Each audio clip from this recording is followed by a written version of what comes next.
بسم الله الرحمن الرحيم.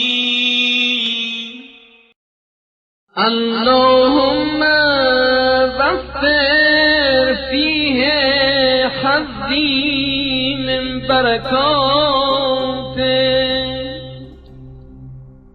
وسهل سبيلي إلى خيراته ولا تحرمني قبول حسناته يا هاديا إلى الحق المبين.